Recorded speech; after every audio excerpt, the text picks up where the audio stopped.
Komunitas Lestari Coklat atau LESCO merupakan komunitas pemberdayaan masyarakat yang berada di Desa Betak, Kecamatan Kalidawir, Kabupaten Tulungagung.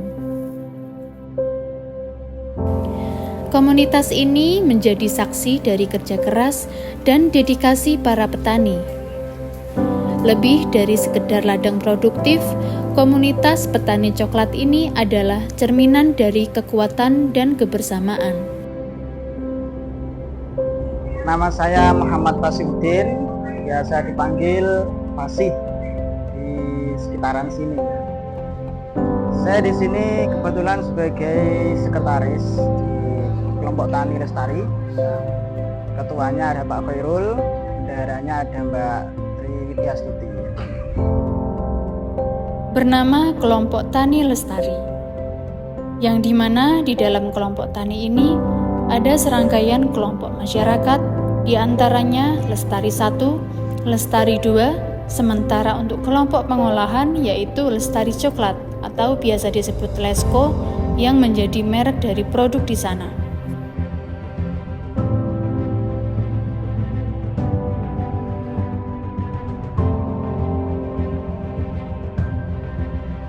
Kelompok Tani Lestari itu sudah sangat lama, sekitar tahun 1998 itu sudah ada kelompok tani ini, tapi variannya atau pohon atau tanaman yang ada di dalamnya macam-macam.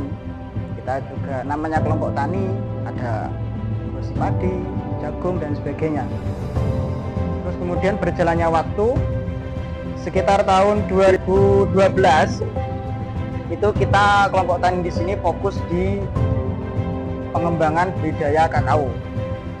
Nah, sehingga sampai detik ini kelompok Tani Lestari itu dikenal dengan komoditas unggulnya yaitu kakao coklat.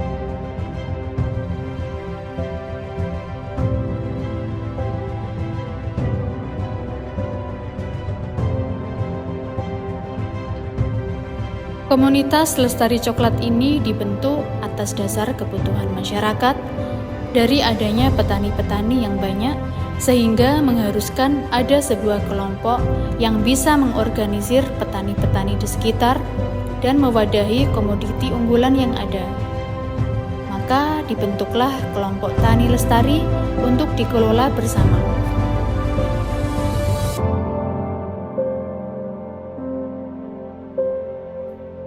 Yang mendasari dibentuknya Lestari Coklat ini adalah sebagai mobilisasi dan untuk memperlancar bantuan, penyaluran, distribusi, dan sebagainya dari pemerintah ke masyarakat melalui kelompok tani.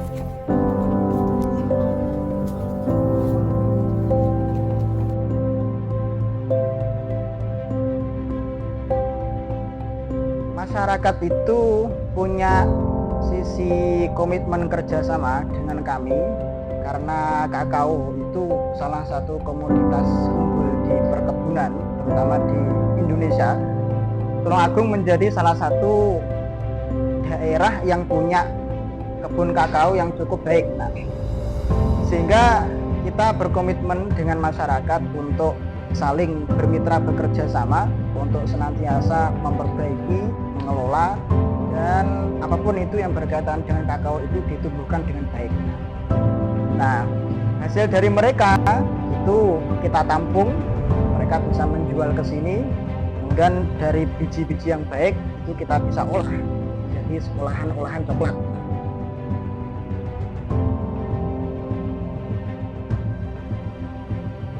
Sehingga mereka bisa menjadi, entah itu menjadi mata pencaharian atau sisi sampingan yang sangat-sangat menguntungkan bagi mereka, sehingga ada mutualismenya, ada mutualisasi dari petani ke kelompok tani atau kelompok tani ke petani. Nah, kurang lebih seperti itu.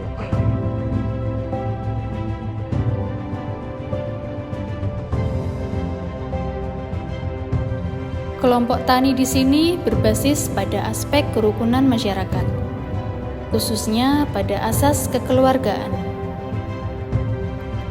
Dalam memberdayakan masyarakat melalui jalinan kerjasama, masyarakat di sini saling baur-membaur sehingga minim kesulitan untuk menyambung tali silaturahmi.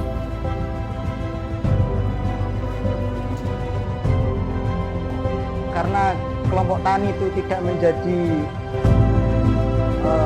jujukan atau tempat kembali primer mereka, dan kita tidak rutin setiap hari bertemu, sehingga rata-rata ya adalah kendala antar internal yang mungkin ada yang sudah loyo semangatnya, terus perlu disemangati lagi.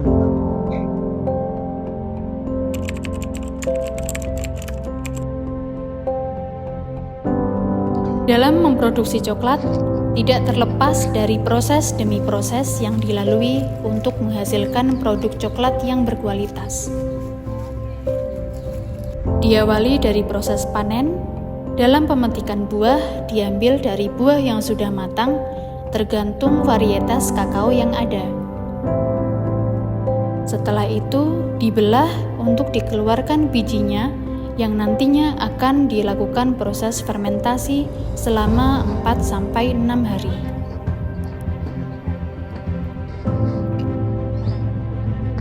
Setelah melalui proses fermentasi, biji-biji kakao akan berubah warna dan dikeringkan dalam proses penjemuran.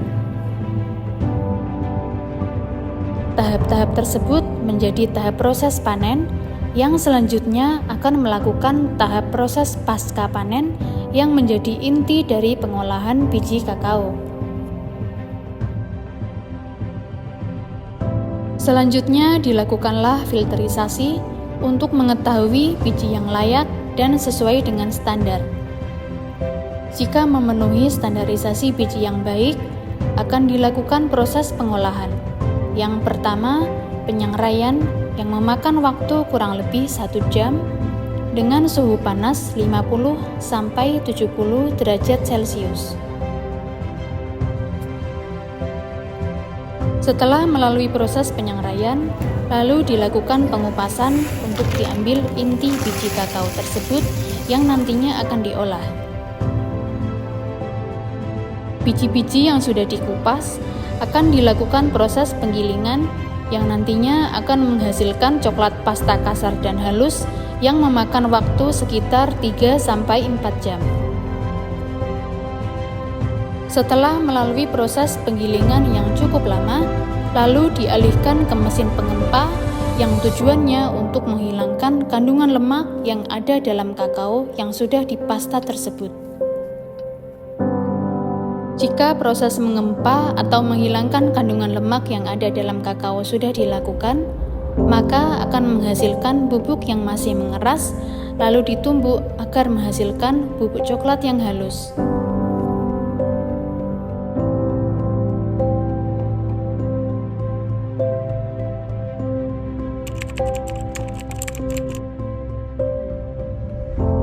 Tentu kita mengharapkan yang lebih baik daripada di kondisi sekarang, meskipun kita menganggap di tahun 2024 ini sudah mulai peningkatannya sangat signifikan. Mulai dari kita belum bisa mengolah sama sekali, terus kemudian kita bisa mengolah dan memasarkan. Untuk pengembangan masyarakat, tentu komitmen kami kelompok tani tidak hanya sekedar kelompok tani biasa, tetapi sesuai dengan visi misi kelompok tani kami itu harus bisa memberdayakan masyarakat, membantu perekonomian masyarakat. Dalam konteks konseling, komunitas Lestari Coklat ini mampu memperkuat ikatan sosial, membangun solidaritas, dan memupuk semangat gotong royong. Melalui kebersamaan, mereka menemukan kekuatan untuk mengatasi setiap tantangan dan mencapai tujuan bersama. Bersama Lesko, masyarakat sehat dan cerdas menjadi moto motivasi masyarakat untuk bersama-sama memberdayakan kesejahteraan para petani coklat untuk kehidupan yang lebih baik.